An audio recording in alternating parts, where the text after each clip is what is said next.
లోక్సభలో స్పీకర్ పక్షపాత ధోరణి అవలంబిస్తూ అధికార పార్టీకి అనుకూలంగా వ్యవహరిస్తూ ఉన్నారని, రాహుల్ గాంధీకి మాట్లాడే అవకాశం ఇవ్వడం లేదు అని ఆరోపిస్తూ స్పీకర్ ఓం బిర్లాపై అవిశ్వాస తీర్మానానికి సిద్ధమయ్యాయి సార్ ప్రతిపక్షాలు.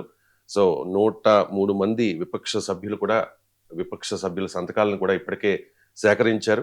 సార్, బలాబలాలను బట్టి చూస్తే ఖచ్చితంగా అవిశ్వాసం వీగిపోతుంది. బలం లేకపోయినా అవిశ్వాస తీర్మానం పెట్టడం వెనుక విపక్షాల వ్యూహం ఏంటి సార్? అవిశ్వాసం తీర్మానము ప్రభుత్వానికి కూడా దోషానికో స్పీకర్ను గద్దించడానికి పెట్టరు. మనకు అర్థం కావాలి ఏంటంటే మీడియాలో కూడా అవిశ్వాసం ఇది పొలిటికల్ ఎక్స్ప్రెషన్. ఇది లేదే లోక్సభ స్పీకర్ను ప్రతిపక్షాల అవిశ్వాసం తీర్మానం తన పోతాడా పోడు. అలా అంటే ప్రభుత్వానికి వ్యతిరేకంగా నో కాన్ఫిడెన్స్ మోషన్ పెడతారు. ఎందుకు పెడతారు? They are instruments political expression. అంటే ఒక రాజకీయ వ్యక్తీకరణ చేయడానికి ఒక అవకాశం. ఎందుకంటే ఇప్పుడు అది రాజ్యాంగంలోని ఆర్టికల్ 94C అనుకుంటారు. దాని ప్రకారము అవిశ్వాస తీర్మానం పెట్టడానికి వీలు కలుగుతుంది.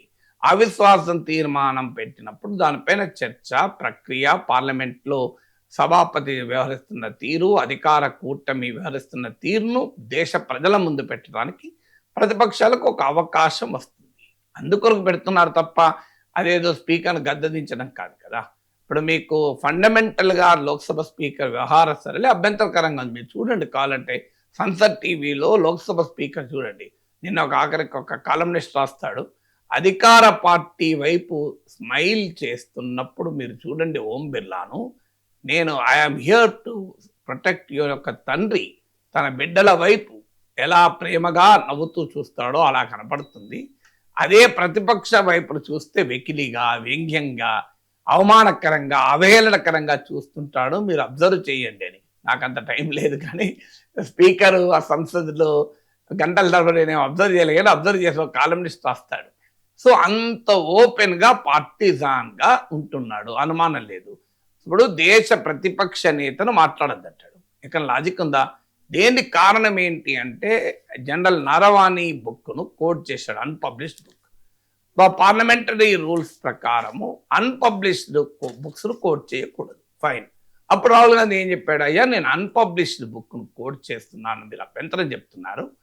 కారవాన్ అనే మ్యాగజైన్లో పబ్లిష్ అయిన అన్పబ్లిష్డ్ బుక్ ఎక్సర్ట్స్ కోట్ చేస్తున్నాను. అది పబ్లిష్డ్ మెటీరియలే కదా. మీరు గూగుల్ కొట్టండి, వస్తుంది 4 Stars of Destiny in caravan కొట్టండి, మీ టాప్లో వస్తుంది. కారవాన్ ఇది నోన్ రిప్యూటెడ్ మ్యాగజైన్. సో ఇది మరి ప్రింటెడ్ మెటీరియలే కదా. Registrar of news papers of India RNI చట్టం ప్రకారం చట్టరీత్యా పబ్లిష్ అవుతున్న పుస్తకం మ్యాగజైన్. పోనీ ఈ బుక్ వచ్చినందుకు మ్యాగజైన్ పైన మీరు ఏమైనా కేసు పెట్టారా మోడీ ప్రభుత్వం? ఇలా మీరు ఎలా పబ్లిష్ చేస్తారు? ఒక 2 yearsగా ప్రచురణకు అనుమతిని ఇవ్వని పుస్తకాన్ని ఎలా ప్రచురిస్తారు? ఎందుకంటే డిఫెన్స్ పర్సనల్ బుక్కులు రాయాలంటే డిఫెన్స్ మినిస్ట్రీ అనుమతి ఉండాలి. డిఫెన్స్ మినిస్ట్రీ గత 2 ఏళ్ళుగా ఆ పుస్తకాన్ని పబ్లిష్ చేయడానికి అనుమతి ఇవ్వడం లేదు.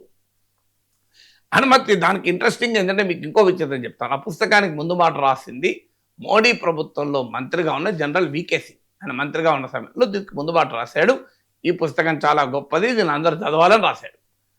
మీకు మోడీ ప్రభుత్వంలో మంత్రిగా ఉన్న సమయంలో సైన్యములో ఉన్నతాధికారిగా పనిచేసిన జనరల్ VK సింగ్ ముందు మాట రాసిన పుస్తకాన్ని లాస్ట్ 1.5-2 yearsగా పబ్లిషింగ్కు మోడీ ప్రభుత్వం అనుమతించలేదు. This is the fate. So దాన్ని కారవాన్ మ్యాగజైన్ పబ్లిష్ చేసింది. దాన్ని కోట్ చేస్తూ వీళ్ళు అపోజిషన్ మాట్లాడి తప్పేంటి? మీరు టెక్నికాలిటీస్ వెనకాల ఎందుకు దాక్కుంటుంది మోడీ ప్రభుత్వం? ధైర్యంగా చెప్పండి ఆన్సర్.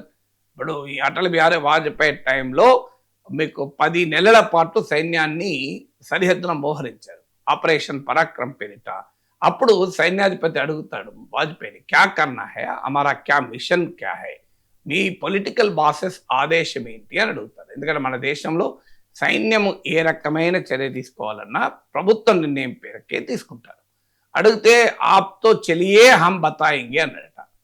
సో దాంతో సైన్యం చెలే మరి బతానా కబీబీ నై హువా, మీరైతే వెళ్ళండి మేము చెప్తాము అన్నట. సైన్యం వెళ్ళి 10 నెలల పాటు సరిహద్దులో మోహరించుంటే ఒకరోజు వాజ్పేయి ఏం చెప్పలే, వాజ్పేయి ప్రభుత్వం. దాంతో 10 నెలల తర్వాత వెనక్కొచ్చారు, ఆపరేషన్ పరాక్రమ్. ఇప్పుడు ఏంటంటే డోక్లాం ప్రతిష్టంభన సమయంలో మళ్ళీ సైన్యం అడిగితే ప్రధానమంత్రి మోడీ జో ఉచిత్ హై ఓ కరియే, మీకు ఏది సరైందనిపిస్తే చెయ్యండి. ఇలా పొలిటికల్ లీడర్షిప్ మిలిటరీకి ఒక బలమైన నిర్ణయాలు ఇవ్వడంలో వెనుకాడుతాయి అన్నది కంట్రవర్సీ. దీనిపైన ఏంటి ఆన్సర్ చేసడానికి ఇబ్బంది ఏమున్నది? ధైర్యంగా చెప్పుకోవచ్చు కదా, మేము సైన్యానికి అలా ఆపరేషనల్ ఫ్రీడమ్ ఇస్తాం. ఆపరేషన్ సింధూర్ సమయంలో కూడా చూడండి, సైన్యానికి మేము ఆపరేషనల్ ఫ్రీడమ్ ఇచ్చాం. అది మా ప్రభుత్వ విధానం. వాళ్ళు ఏది రైటో యుద్ధ భూమిలో నిర్ణయించుకుంటారు అని సమర్థించుకోవచ్చు. ఇంత బ్రహ్మాండంగా సమర్థించుకునే అవకాశం ఉండి కూడా బీజేపీ ఎందుకో మరి వెనకాడుతూ టెక్నికాలిటీస్ వెనకాల దాగుకుంటోంది. అంటే leader of the opposition unpublished book ఎట్లా కోట్ చేస్తాడని దీనికి లోక్సభ స్పీకర్ వత్తాసిస్తున్నాడు. సో ఇది అబ్సల్యూట్లీ పార్టిజాన్ కదా. లోక్సభ స్పీకర్ చెప్పచ్చు, అయ్యా ఏముంది, ఇప్పుడు ఆయన కారవాన్ మ్యాగజైన్లో వచ్చిందే చెప్తున్నాడు. It is not undocumented, it is documented. A magazine అది పబ్లిష్డ్ ఎక్సర్ట్స్.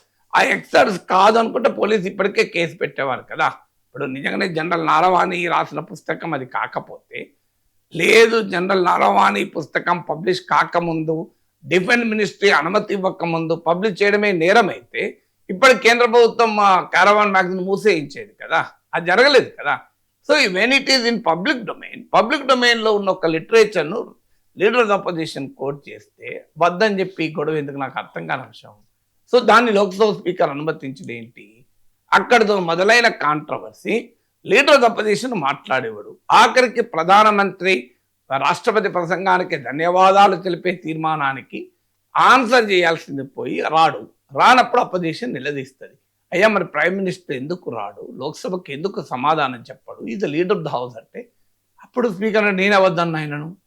విచిత్రంగా ఉంటే ఎక్కడన్నా పార్లమెంటుకు ప్రధానమంత్రి రప్పించడం స్పీకర్ డ్యూటీ, ప్రధానమంత్రిని రావద్దని చెప్పడం స్పీకర్ డ్యూటీ కాదు. భారతదేశ పార్లమెంటరీ డెమోక్రసీ చరిత్రలో, బహుశా ప్రపంచంలో ఉన్న పార్లమెంటరీ డెమోక్రసీ చరిత్రలో ఏ స్పీకర్ కూడా ఇలా వివరించుంటాడు. నాకు గుర్తున్నంత వరకు నెవర్ బిఫోర్ నెవర్ ఆఫ్టర్ అని మహేష్ బాబు సినిమాలో డైలాగ్ చూడండి. ఎవర్ బిఫోర్ నెవర్ ఆఫ్టర్, అదేంటి never before ever after, never before ever after Om Birla record ఇది. నెవర్ బిఫోర్ ఎవర్ ఆఫ్టర్ అసలు ఎక్కడ ఉండదు. ప్రైమ్ మినిస్టర్ను సభకు రప్పించి సభకు అకౌంటబుల్ చేయడం స్పీకర్ పని.